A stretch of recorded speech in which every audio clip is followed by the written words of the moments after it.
going on, everybody? Hey, what's going on, everybody? This is the blockchain backer bringing you the latest cryptocurrency news and analysis. Today, we're taking a look at the Bitcoin price chart, but we'll also be taking a look over here at the altcoin market because we have quite a bit of action happening over here in the altcoin market that we need to talk about. Yesterday was a big day for the Bitcoin price as it closed above $67,000. As you can see, as I'm recording at this exact minute, it is above $68,000. Yesterday's candle close did represent a pretty big milestone for Bitcoin. It was able to close above the 3.618 Fibonacci extension. The only one remaining left here in these Fibonacci extensions is the 4.236, which, you know.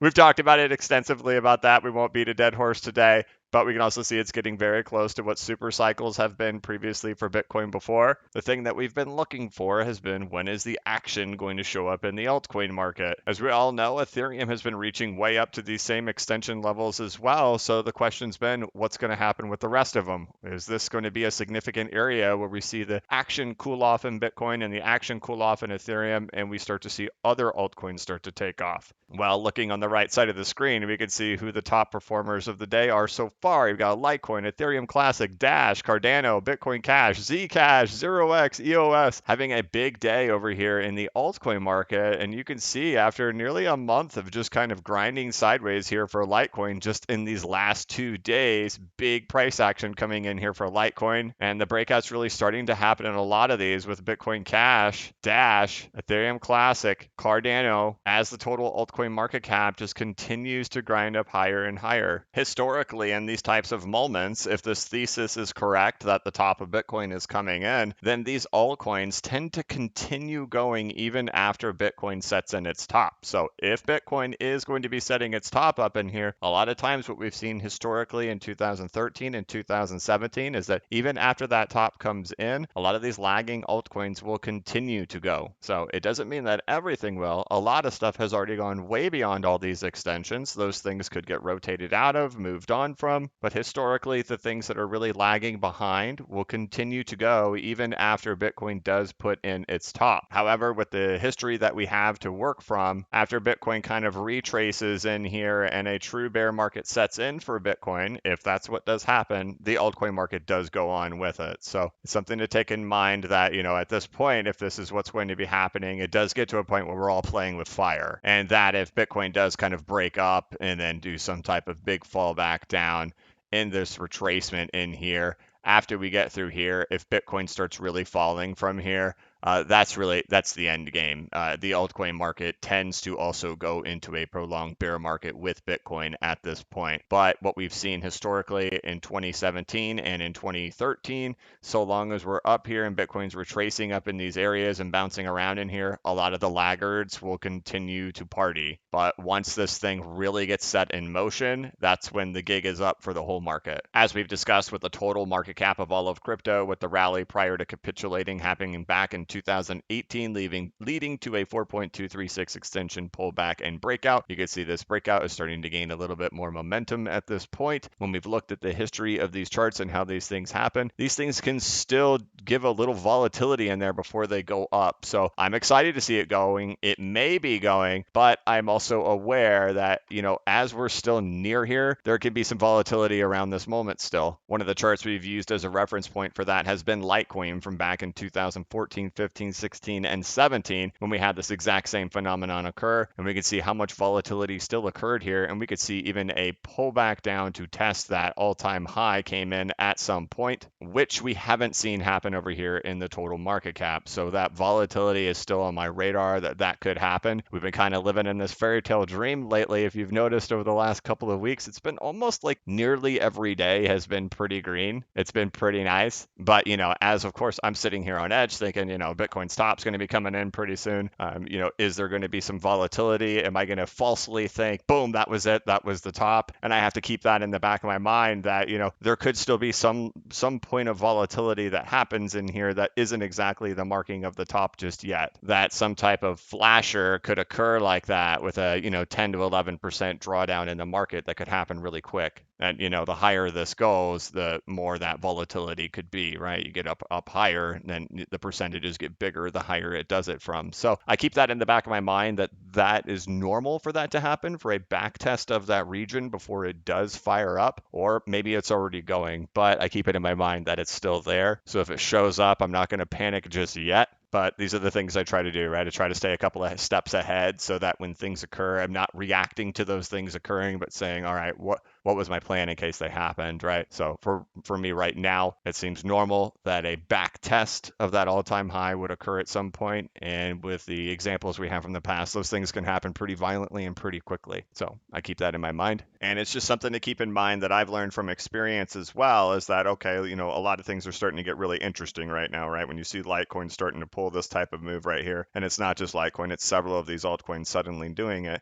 while Bitcoin's staying flat and Ethereum's staying flat today. Suddenly a lot of these laggards are starting to take off. Is that when alt seasons kicked in the past, I've lived through the 2017 bull run, and I remember before these things went on these big monster explosions at the end, there's these things called shakeouts, and they're violent, they're scary, makes you think it's totally done, it's totally over, the gig is up, but it's just a final scoop up of all the stop losses down at the bottom, shake out all the weak hands, and then before you know it, it reverses right back to the upside and it starts firing off and going on its real mega run. Happened for Litecoin at the end of 2017, happened to XRP at the end of 2017, and happened in various places throughout the market, and it's something I have lived through, and it's a pretty normal thing to happen in this cryptocurrency market, that a big shakeout can happen. And it's that moment also at the exact same time where you're saying, wait a minute, was that it? Was that the end? Oh my gosh, this is terrible. This is horrible. And then before you know it, it turns right back to the upside and it goes crazy. But either way, these things that are happening right now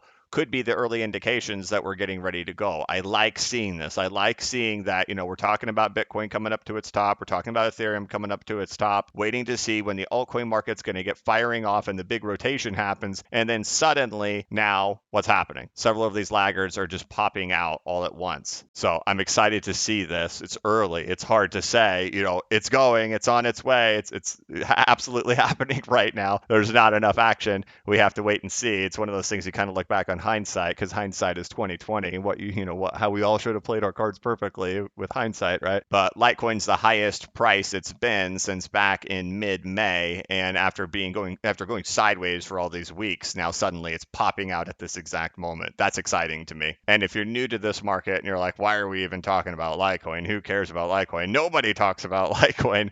It's just because in 2017, Litecoin was a monster coin. It was a big one. It was up there with, Bitcoin, Ethereum, Bitcoin Cash, XRP. Litecoin was in the mix. In 2017, you could only buy 3 cryptocurrencies on Coinbase, 3 and 3 alone: Bitcoin, Ethereum, and Litecoin. So it's always been a big one out there for me. But Litecoin has been lagging behind the market, and I'm just not convinced that Litecoin isn't a household name. I think it still is a household name, and a lot of people are going to realize they were sleeping on it this whole time. And I think the excitement for Litecoin will return. It would just shock me if it didn't. With it's played such a huge role in cryptocurrency for so long. I would be astonished if Litecoin isn't something everybody is hooting and hollering about at some point. Again, I own Litecoin. I even talk about my Litecoin exit plan in bcbacker.com. That's just my take on it. Whether or not Litecoin does become anything, I don't know. I just go based on my experiences, and I would just be shocked if the 1 out of 3 coins that was available on Coinbase for the longest time, Bitcoin, Ethereum, Litecoin, if Litecoin doesn't do something, I would be shocked. But it's really nice to see, okay, wait a minute, Litecoin's waking up right now, and a lot of the other laggards are waking up right now. I've been keeping a close eye over here on XRP, and I'm sure a lot of people would like for us to talk about this for sure, and I think we should, is that, like the rest of the market, it had an ABC correction that came in here in September, and as you can see, we've now rolled back up and taken out the height of wave B over here for XRP for this 2-month consolidation. Did also get rejected by the 702 retracement, and then able to break through it and hits this 0.786, and now bouncing around in this range. So as of right now, in this midterm consolidation, this 2+ month consolidation right now, we're sitting at the top of the retracement levels. The big thing to watch for at this point is to be able to take out the height of the top of that one. So if we can take out that height right there at $1.29.5. So if we can hit $1 $1.30, I would imagine that this thing would keep on moving up higher after all retracement levels have been cleared. Historically, once XRP clears all retracement levels, it's good to go. But then we have to also zoom out from there at that point and take a look at the bigger one that we've been in at this point for now going on 7 months. And as you can see, we haven't gotten up to these retracement levels either. However, these reactionary levels have been Fibonacci retracement levels. So ranging, right? That's been our life for XRP for the last several months. Top of the range, bottom of the range, ranging right in between the middle of all of these Fibonacci retracement levels. And so the big key area for me, of course, is going to be taking out these ones like we were just looking at the smaller time frames in order for me to start like hooting and hollering and screaming, oh my gosh, XRP is going, XRP is taking off. We've got to get through the last one at the top up here at about $1.65, $1.66. That's also going to correlate with all these tops that were set back over here. So really get through these, get into the $1.70s. I'll start getting really, really optimistic. But as you can see, it's been nothing but consolidation sideways since mid-August. So we're looking at, 3 months of literally being flat the whole time. So the first step is going to be getting through the one that we're in right now, which means we've got to be able to clear through $1.30. Once we get through $1.30, the excitement picks up and we start saying, all right, well, are we breaking out now? Can we start heading on over to the next Fibonacci retracement levels? And that's where all of these are residing. The 702 is going to reside there at about $1.53 and the 786 at $1.66. Get through these ones right here, I start hooting and hollering in excitement. But as you can see, so long as we're below them, we're still within the consolidation range. One thing to also take note of, if we are in the phase of the market where I think that we're at, that Bitcoin's top's coming in, if XRP starts taking off and it starts going wild, and Bitcoin has reached out there to 72, 73, 74, 75, whatever, and Bitcoin's pulling back as XRP starts breaking through these price levels, historically, that's been an indication that the Bitcoin top is in. So if that starts happening, we'll talk about that at that time, but that's also been a pretty decent indicator to tell us the top of Bitcoin is in. When XRP starts breaking out and really firing up, Bitcoin's top's already in. So, all right, that'll be it for today, guys. We'll keep it pretty brief. Been putting out a lot of longer videos today. I figure we just cover what's going on in the market. Some of those lagging altcoins are showing signs of life as Bitcoin's getting up near this 4.236 extension. Keeping an eye out on that total market cap if it has to back test that all-time high. Shakeouts typically happen before prices surge. And XRP, keeping an eye on it to get through our 2-month consolidation and break through that high. And then we're looking at the bigger one to get through $1.66. Otherwise, all seems to be well out there in the cryptocurrency market today. And for that, I hope that you're having a great week. I want to give a shout out to Martin Jacoby for the intro that I used today. Thank you for sharing that over there on Twitter. But all right, that'll be it. I'll wrap it up for this one. I want to thank you so much for watching. If you're looking for something to do today, you can check out my website over here, which is bcbacker.com. This is my website where I made a course where I deep dive into the previous Bitcoin bull runs, the different altcoin market cycles. I tie them all together. I show how the alt seasons have worked in the past with the Bitcoin bull runs. I talk about my personal exit plans in here.